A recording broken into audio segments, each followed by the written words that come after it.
уважаемые! Сегодняшняя наша тема – дыбысындестігі. Продолжаем нашу тему. Дыбысындестігі – это влияние друг на друга соседних звуков между корнем и аффиксом.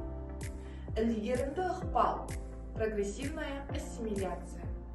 Это влияние последнего согласного звука на корне аффикса, начинающийся с согласной. Если корень слова начинается на сонорный или звуки согласный звук, то аффиксы тоже должны начинаться на сонорный или звуки. Например, ан в переводе «зверь».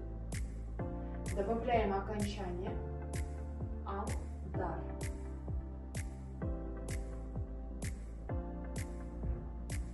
Следующий пример ан. Добавляем окончание га.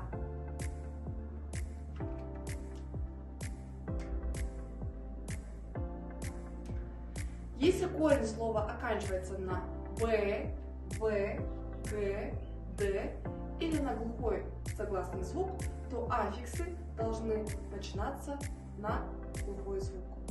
Например, кита – это у нас книга, да? Добавляем окончание тар, книги.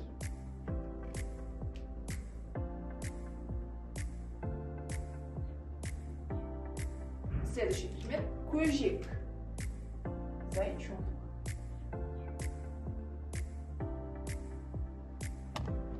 Добавляем окончание тер, кужик тер, зайчата.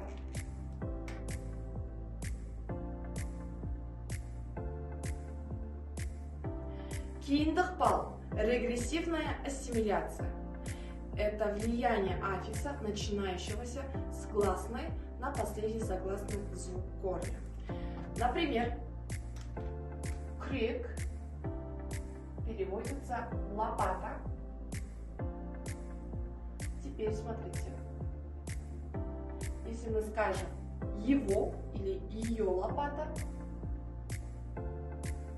крик. Как вы видите, К изменяется на букву Г. Следующий пример – аяк, нога. Если мы скажем его или ее ноги,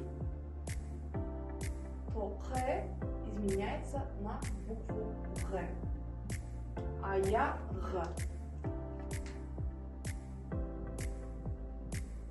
Тоғыспалы ықпал – прогрессивно-регрессивная ассимиляция. Это влияние с двух сторон согласных звуков. Например, казан,